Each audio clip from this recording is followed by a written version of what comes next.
if nobody can do it as good as you know what my solution is? Train people better, right? Agreed. Like, if you are walking around thinking, like, as a business owner or a team leader, that, like, you have the weight of the world on your shoulders because you are the only one who can do X, Y, and Z, and you can do it better than anybody in the company, and so your solution to that is just to keep doing it, right? And thinking everybody else is not enough, right? And you'll never have a successor. And frankly, I'm just going to tell you from my experience, the business is only going to grow so far with that attitude, right? There's a breaking point, right? Welcome back to another episode of the Built to Finish podcast. Today's guest believes the biggest obstacle to extraordinary results isn't strategy, it's people. After more than 20 years of coaching executives and leadership teams, she has helped organizations transform communication breakdowns, conflict, and productivity challenges into competitive advantages. As the founder of her own coaching and consulting organization and host of the podcast, Unconventional Wisdom about Conventional Wisdom, she challenges conventional leadership thinking and helps high achievers become the leaders their teams actually need. Kim Miller-Hershon, welcome to the show. Thank you. I'm excited to be here. I'm excited to have this conversation, and we just went through a really awkward moment of figuring out whether I'm on your podcast or if you're on mine. I'm glad we got that sorted. So we're rolling with it. Exactly. All right, since you're on mine, I'll ask the first question, but let's keep this conversational. So what's the biggest leadership mistake you see high achievers make? I think the biggest mistake is going with conventional wisdom, even if it doesn't work for you, right? Somebody said or somebody modeled for you, this is how a leader should show up. This is what a leader should do, right? Even if it's not right for you and your personal style, or maybe it's not right for the team, right? Some teams need more transparency, right?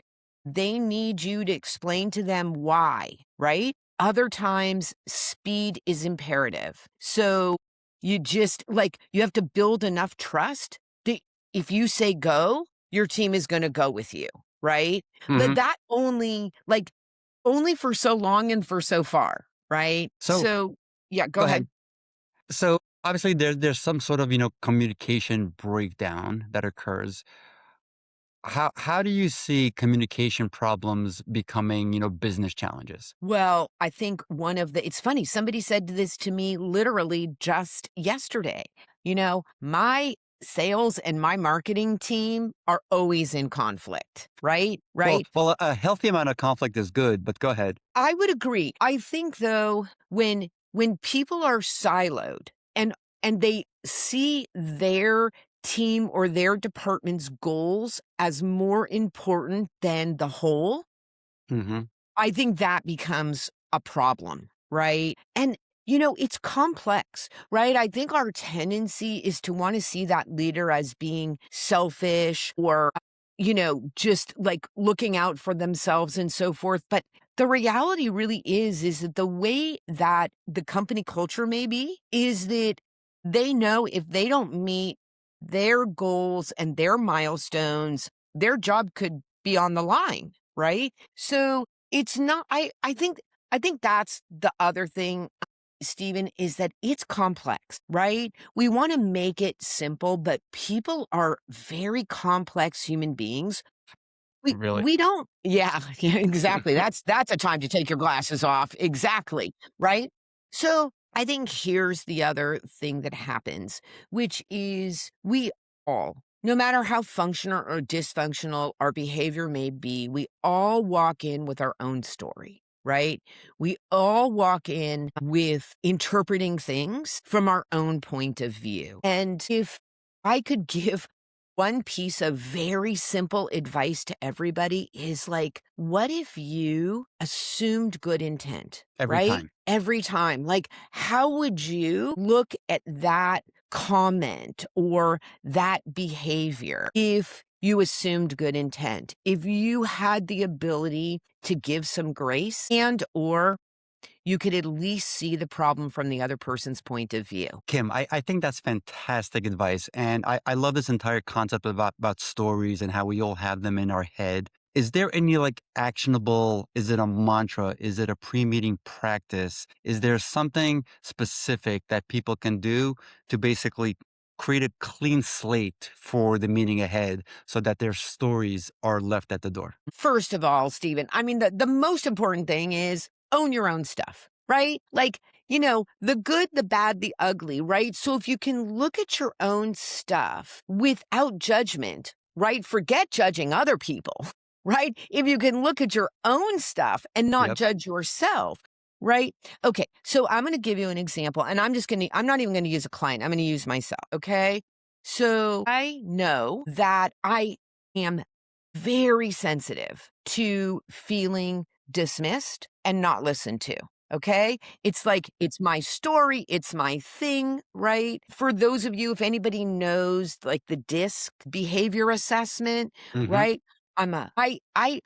If I could be outside the circle, I am such a high ID, right? So I'm wired that way. Okay. It doesn't mean that it just means that if I want to interpret something that you say and have it not hurt my feelings, I just have to understand that I'm sensitive to that, right? It's just So going to so take you me. so you you have to be cognizant to the fact that your own reaction to a conversation may not be 100% real, and it's just your sensitivities being surfaced. That's right. Because what's so interesting is that somebody else in that meeting could be like, what was the big deal? Right? Like, because that's not what they're sensitive to. Right. But if somebody challenges them factually, right, and says how you're looking at this is wrong, they're like, my God, right? That person is attacking me. Where I'm like, I don't know, sounded kind of nice the way he said it.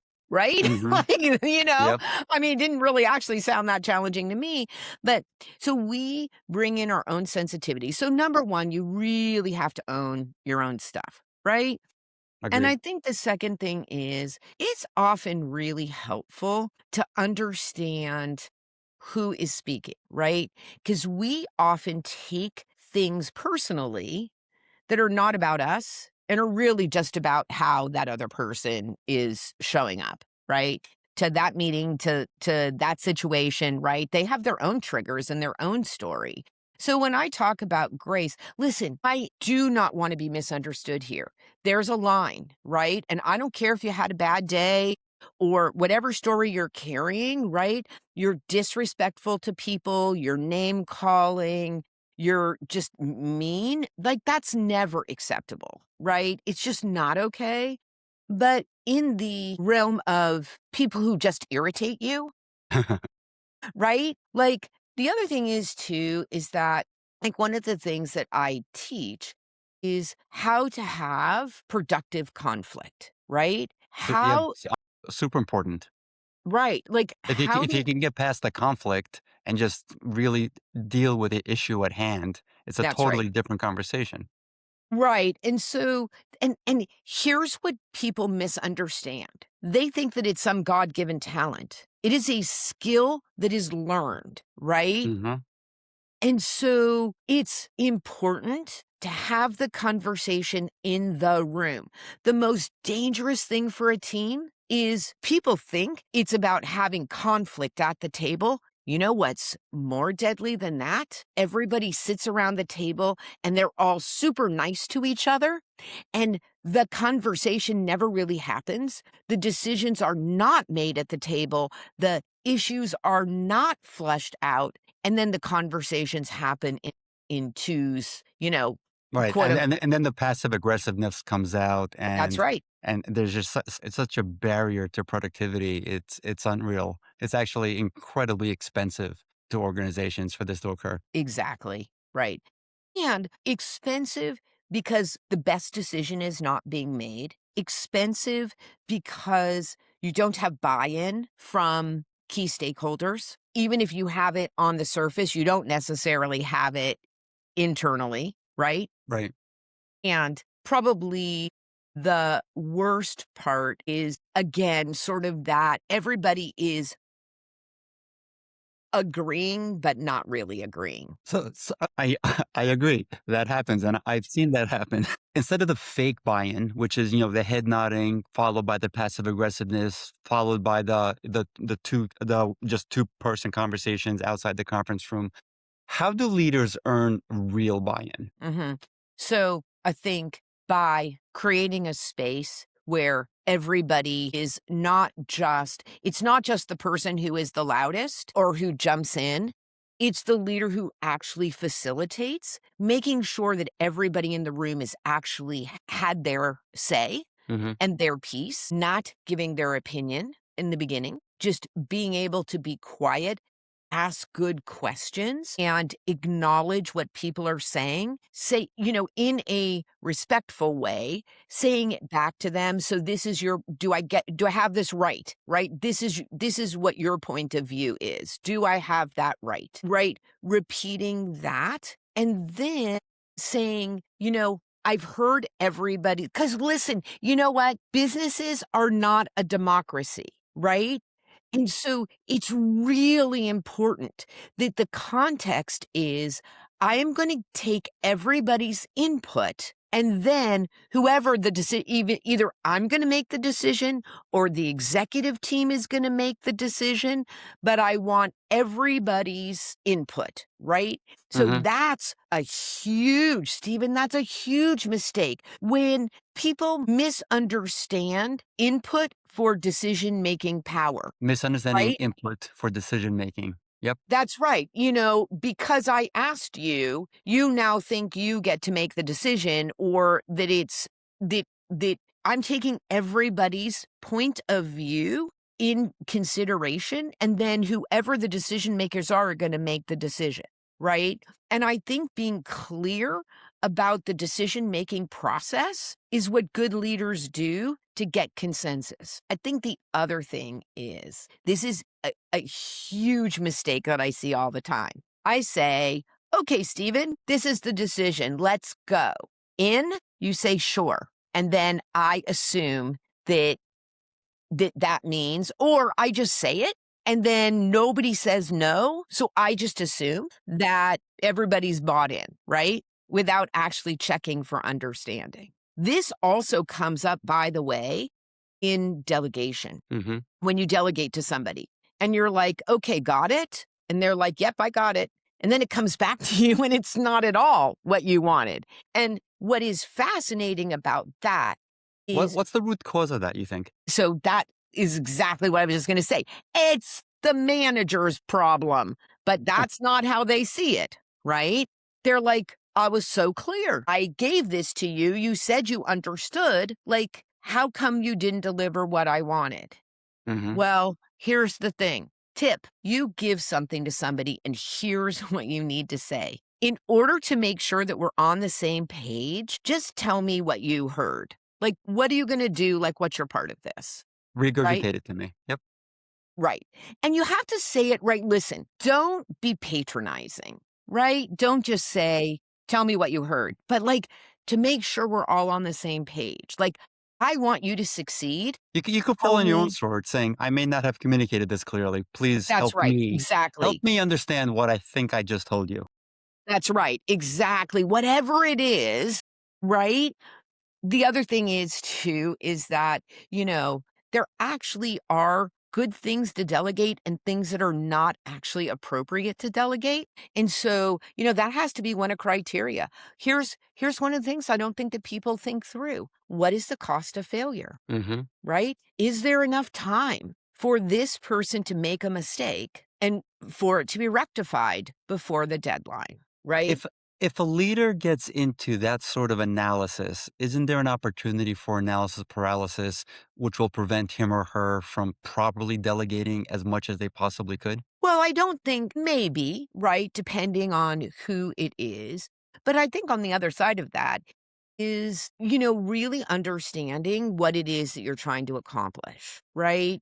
So if you can't ever, as a leader, get out of the tactical part of the business to actually lead into the future, then the only way to create capacity is to stop doing the work. And Stephen, by the way, okay, and I know that this is going to be a little bit controversial, and so, Bring it. I love you that. let's go.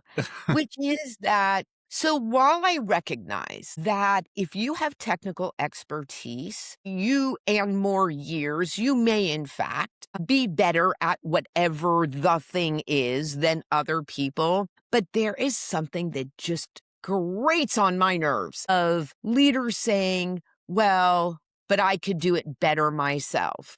Hmm. Or, if they could just do it 80% of as good as you could do it, is that acceptable? There is something about that that just like, I don't know, who died and made you God, right? Like, come on. I So, don't know.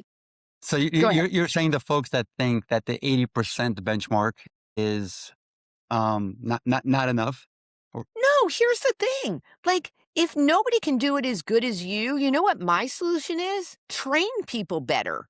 Right? agreed. Like, if you are walking around thinking, like, as a business owner or a team leader, that, like, you have the weight of the world on your shoulders because you are the only one who can do X, Y, and Z, and you can do it better than anybody in the company, and so your solution to that is just to keep doing it, right? And thinking everybody else is not enough, right? And you'll never have a successor, and frankly, I'm just gonna tell you from my experience, the business is only gonna grow so far with that attitude, right? There's a breaking point, right? Hmm. So, what if you actually concentrated on training people to be as good as you, as opposed to being judgmental that they're not? Hey everyone, just a quick break from the show to review the top 3 things that I talk to many founders about that are looking to maximize the valuation during an exit. 1, are your books in order? 2, is there enough growth left in the business for the acquirer? And number 3, what is your sizzle? What is that special sauce that's going to take many years for a competitor to recreate?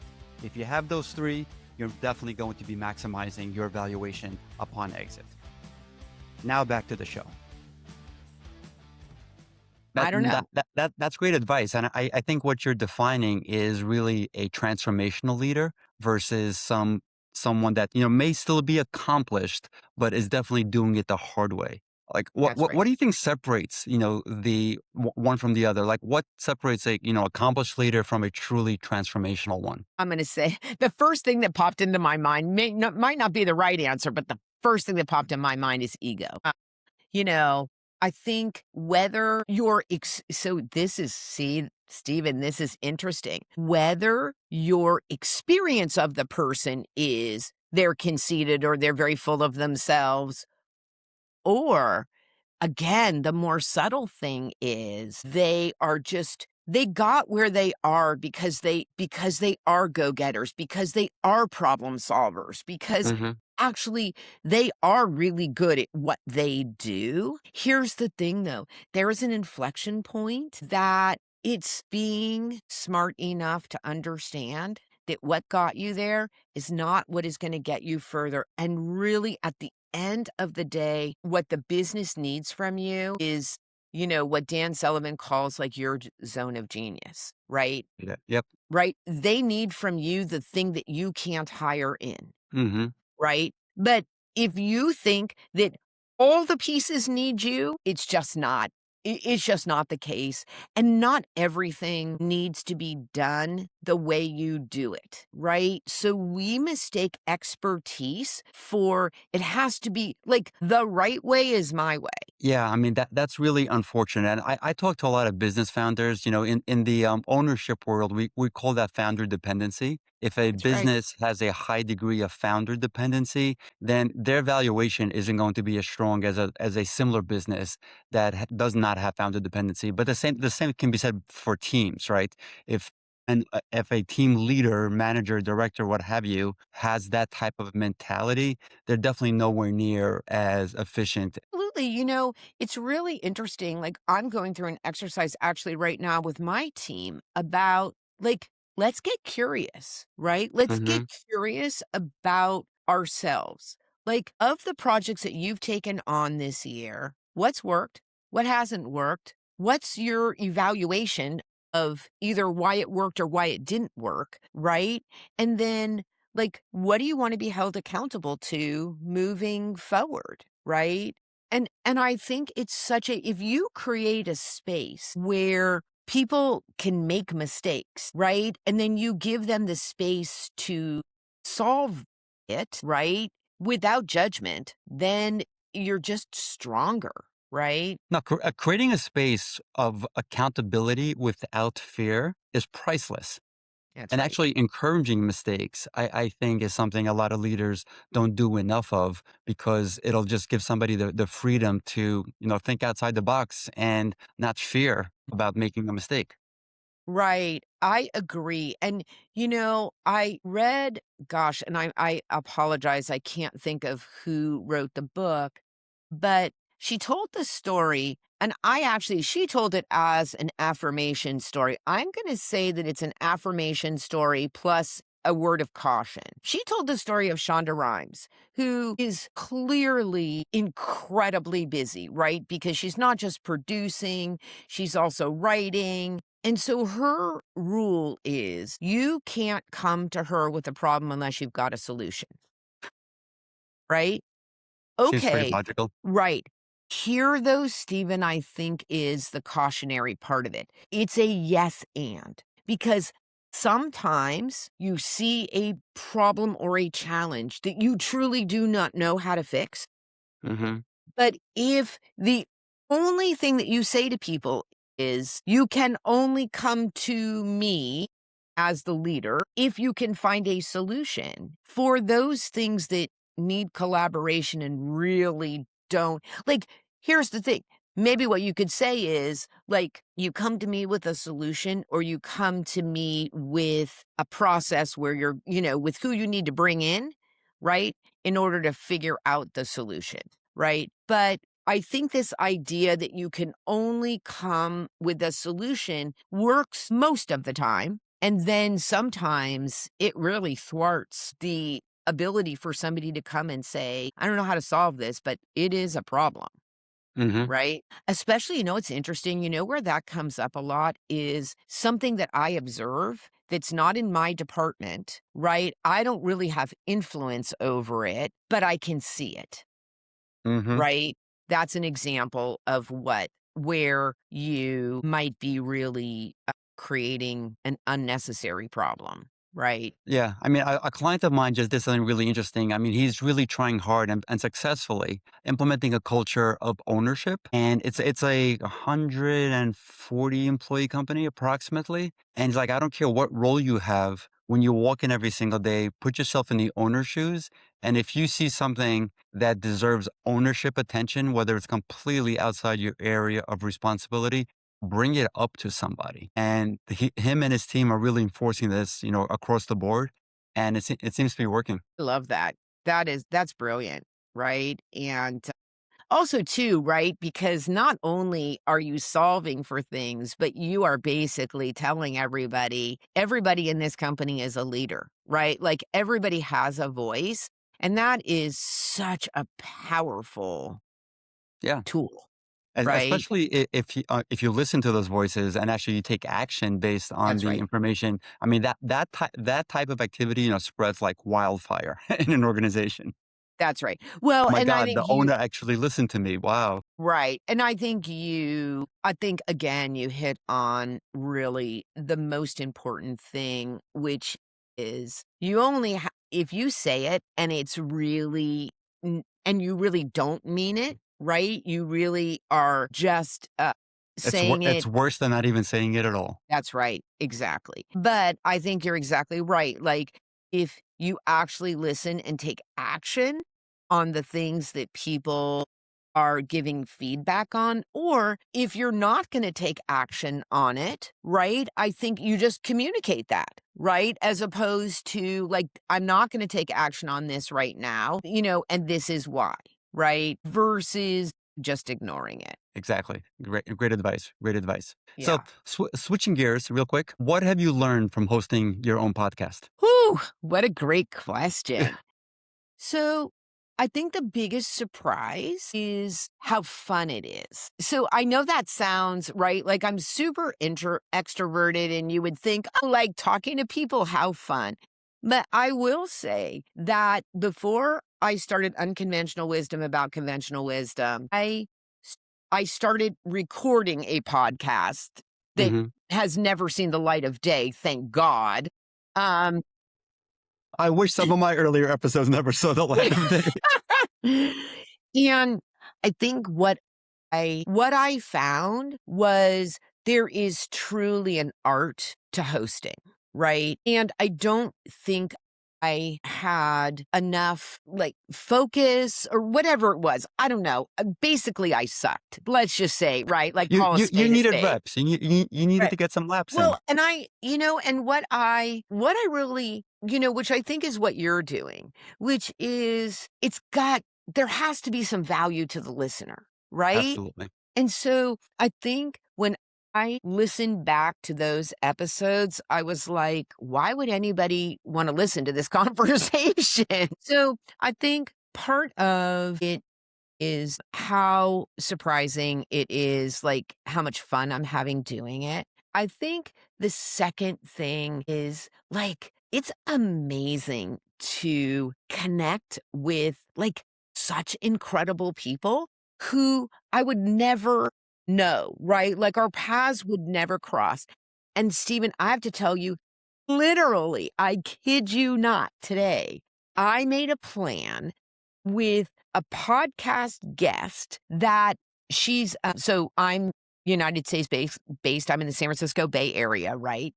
She's in the UK, and I am going to be in Portugal later this year. She is going to be in Portugal at the same time. And we just made plans to go have lunch. Like, How would that have occurred if you weren't a podcast that's guest right. host, right? So I think, there's just so many genuinely like incredible people out there in this world. And the fact that like only because of the podcast do they sort of come into my orbit, I think is pretty incredible. And then, one thing I just do want to say, because all those things really are about me, is that like, really and truly, all that would not be possible if we were not giving value and adding value to people, right? Agreed. You Well, I mean, know, why else would people listen or watch? that's right. And so, I'm gonna get on my soapbox if you'll allow me just for a second, but I Please go think for it. this idea around unconventional wisdom about conventional wisdom is not just some catchy title to me, but it really comes from this incredibly deep passion and belief around how damaging it is. Really, I don't think I've ever used that word, but to describe this, but I really do believe this and here's the thing, it's not just when society, but it's when the gurus, the best-selling authors go out there, right? And even the celebrities, right, say, "Listen, if you wanna be successful in business, in careers, here's the path, right? This is what it looks like." And, my question is, okay, you just gave me a five-step path, like, what happens if I can't do step 3, Hmm. right? Like, and also, like, you just don't get to have those results? Like, that's a terrible answer. And Yeah, I it, think it it worked for them, but it may not work for the majority of society. that's right. And so even in the founder community, right? Like it used to be the wild, wild west, but even this is how to be a founder, right? Like, Hmm. and so I think that like this idea of being able to have an audience to say, listen, I would never say to anybody, like, don't follow that advice, right? Like, if it resonates with you and you can do it, that's great. Here's what I think the danger is, and this is the reason why I do the podcast and I'm so passionate about it, is because if you don't fit into the norm, then there is so much shame, vulnerability, blame, negative self-talk that happens around the not fitting in, right? The not being able to advance your career because you don't play the game or you don't know the game or it's not the right game for you. And I think I want to let people tell their stories to let people know there's a lot of different ways to be successful, right? And the Amen. answer is not give up. The answer is figure it out. If the rules don't work for you, then change the rules. I So love that. I I there totally you love go. that. That's a great way to almost wrap up. We're almost done. My new favorite section of this podcast is the rapid fire questions. Okay. What's one leadership practice every founder should adopt? My goodness. Okay. Be be transparent about what you're good about and what you're not. Excellent. One habit that changed your career. About managing time to priorities. Okay. Priorities to time. Priorities to time. That's a tough one for many. Hard truth every CEO needs. Again, I think I'd go back to that transformation. If the business is only about you, you don't have a business. You just have yourself. And yeah, you have a high paying, high stakes job. Agreed. That's exactly right. You don't have an enterprise. Yep. More important, confidence or curiosity? Ooh, I'm going to say curiosity. I would agree. Last one, your definition of success. My definition of success is that you know yourself and you have set goals for yourself and you are constantly achieving whatever that is for you, that you're growing and you're learning. I love that. That is excellent. Excellent. Kim, thank you so much for being on the podcast today. I really, really enjoyed our conversation. What is the best way for folks to contact you for more information and to reach out? Yeah, I would say do one of two things. Email is kim@kimmillerhershon.com. And I'm really active on LinkedIn. So find me. I think there is only one Kim Miller-Hershon on LinkedIn. So you can find me on LinkedIn and then, go from there. But I'd love to know you. Awesome. We'll put that in the show notes for sure. Thank you again so much for being on the show today. I really appreciate your time. Thank you. This was super fun. I appreciate you. And you're a great host. Thank you. I'm going to record that snippet. Yeah. Well, now that you've heard that, thank you everybody for tuning in to another episode of the Built to Finish podcast. I hope you've enjoyed this episode as much as I did. Please do like and subscribe. It helps the show tremendously.